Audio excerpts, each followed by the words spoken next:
Olá, pessoal, tudo bem? Espero que esteja tudo bem com vocês. Então, hoje vamos dar continuidade à nossa aula de funções químicas. Hoje vamos falar de bases, tá? Então, vamos dar uma olhadinha no slide para entendermos melhor. Lembrando que na aula anterior nós vimos ácidos e as características de funções inorgânicas e funções orgânicas. Então, caso haja dúvida, só lá buscar no YouTube, lá no canal Hélio GB, tá? Hélio, espaço GB, e aí vocês vão encontrar as aulas anteriores. Tudo bem? Então vamos começar? Vamos lá.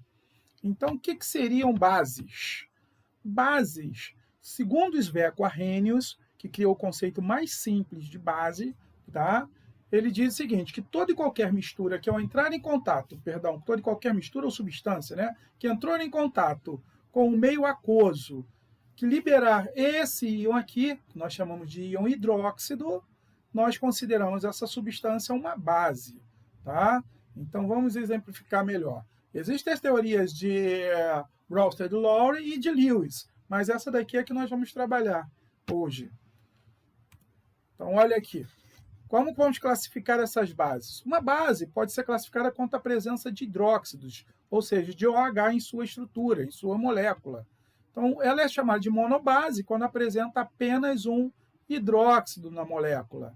Tá? Então, deixa eu pegar aqui os exemplos para vocês entenderem melhor. Então, olhe para cá.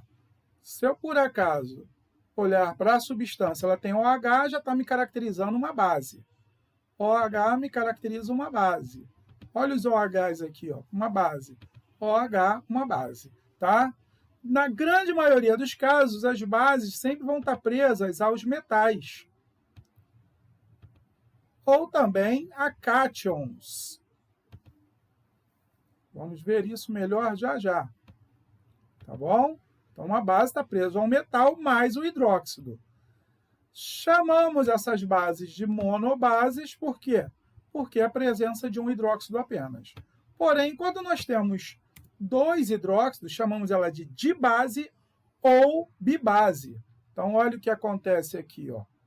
Observe que aqui, ó, tenho 2, e esse 2 está multiplicando quem? O hidróxido, OH.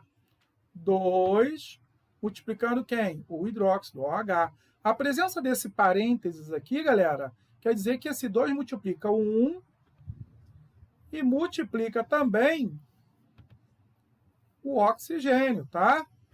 Então, por isso que a gente diz que tem dois hidróxidos aqui, por isso que dizemos que é dibase ou bibase. Tudo bem até aqui? Espero que sim. Então, essa é a característica das dibases ou bibases. Vamos ver agora quando tenho 3 hidróxidos. Obviamente, tribase, né? Então, temos como exemplo aqui, ó, o hidróxido de alumínio, OH. O hidróxido de ferro, né? Esse hidróxido não é trióxido, hidróxido de alumínio, hidróxido de ferro. Esse aqui é o hidróxido de ferro 3, mais tarde vocês vão entender por que isso. E esse aqui é o hidróxido de ferro de cobalto, hidróxido de cobalto 3. Mais tarde vocês vão entender o porquê eu sei que é o 3. Tá legal? Então vamos continuar. E quando nós temos mais do que 3, teremos tetrabase, né? Ou seja, nós temos 4 bases. 4 hidróxidos indicando que tem uma base. Tetrabase. A partir de 4, nós também podemos chamar de polibases. Tá bom? A partir de 4, podemos chamar também de polibases. Então, 5, pentabase ou polibase. 6, hexabase ou polibase. Tudo bem até aqui? Beleza! E agora vamos falar sobre a questão da solubilidade das bases. Quanto à solubilidade. Quando falamos quanto à solubilidade, falamos da diluição delas em água, tá? Uma base solúvel, pouco solúvel ou insolúvel. Então, olha aqui. Nós temos, quanto à solubilidade, dizemos que ela é solúvel toda e qualquer base que apresentar o seu cátion ou o seu metal representando um elemento da família 1 da tabela periódica. Então, se você pegar a tabela periódica, vai ver que todos esses 3 caras, o lítio, o potássio e o sódio, pertencem à família 1. Por isso que são bases solúveis, ok? Uma observação, esse nosso amigão aqui, que é o amônio, que é o cátion amônio, ele não vai ser encontrado na tabela periódica, só na de cátions e ânions, que vamos ver já já, tá? Então, o amônio, ele também é uma base solúvel, tá? Uma observação que tem que ser prestada bem atenção. Você não vai encontrar na tabela periódica para determinar se a base é solúvel ou não. Ok? Então, vamos fixar o seguinte: bases solúveis, o metal tem que pertencer à família 1 ou 1A, que é a mesma coisa na tabela periódica. Tem a mais nova fala de famílias 1, a tabela mais antiga 1A. Pouco solúvel. Pouco solúvel é aquela base que tem pouca solubilidade em água, mas mesmo assim é diluída. Tá? São os elementos da família 2 da tabela periódica. Então, os metais ou cátions da família 2, cálcio, bário, estrôncio. Esses caras, por pertencerem à família 2 da tabela periódica, dão origem a bases pouco solúveis. Tá? Então, família 2 ou 2A dá origem a bases pouco solúveis. Só que existe uma exceçãozinha a essa regra que vamos falar já já. Primeiro vamos falar das bases insolúveis, ou seja, aquelas bases que não são solúveis em água. Aí temos o hidróxido de ferro 2, o hidróxido de zinco. Hélio, por que você não está falando o hidróxido de zinco? Nomenclatura vocês vão entender. Por que eu não estou falando hidróxido de zinco 2? Nas nomenclaturas vocês vão entender isso melhor.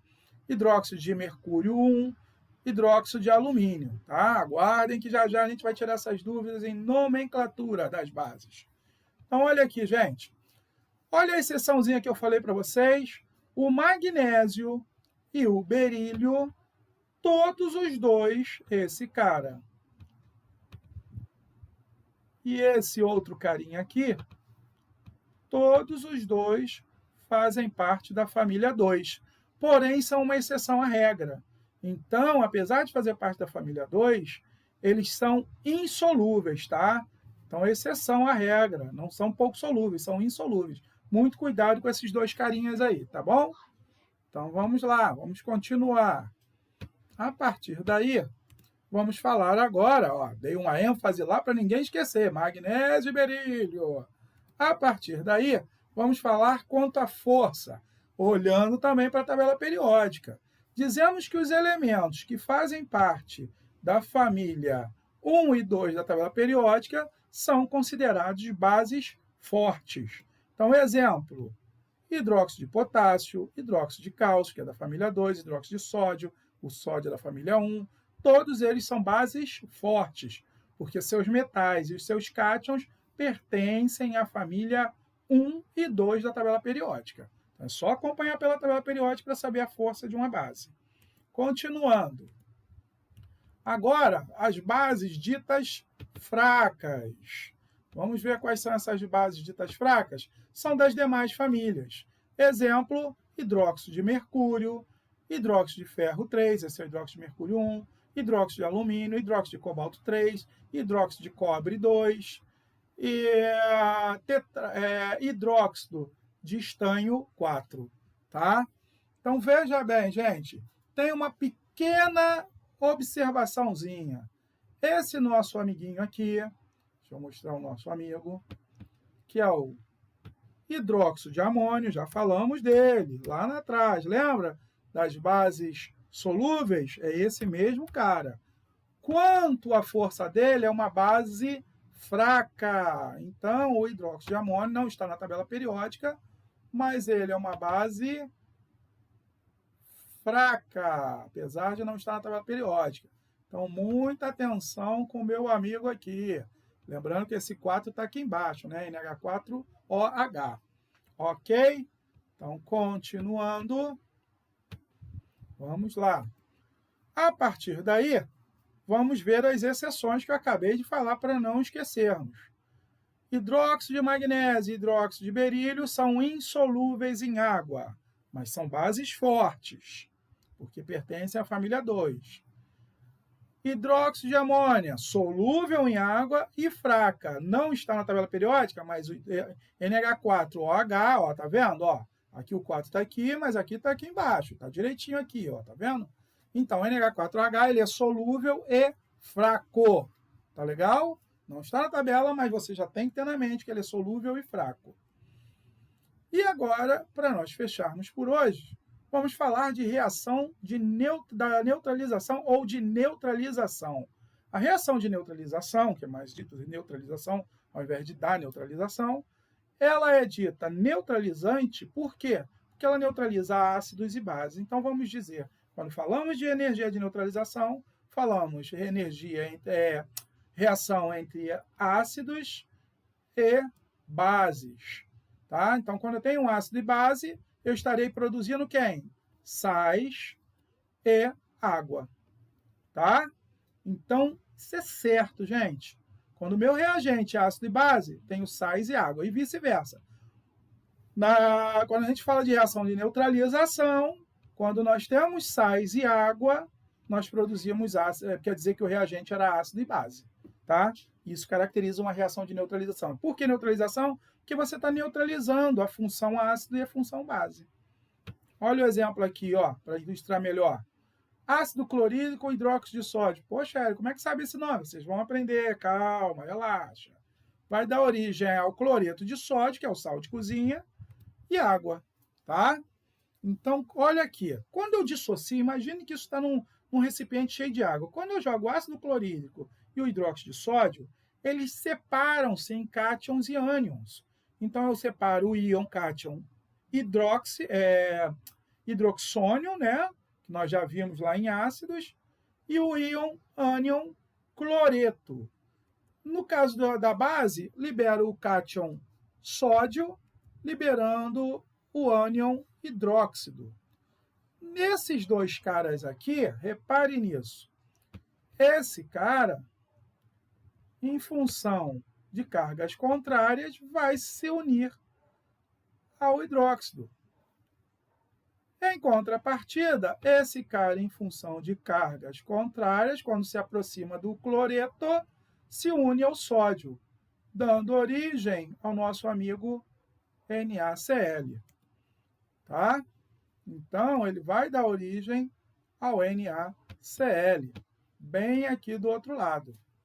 Olha lá, Na mais com Cl menos forma o cloreto de sódio. Opa, depois eu verifico isso. Deixa eu fechar aqui. Pronto. Então, é o que acontece agora com a formação da água. O H+ com o H- forma a molécula de água. Ok? Para fixarmos, íon hidroxônio. É esse H aqui, caracteriza o ácido.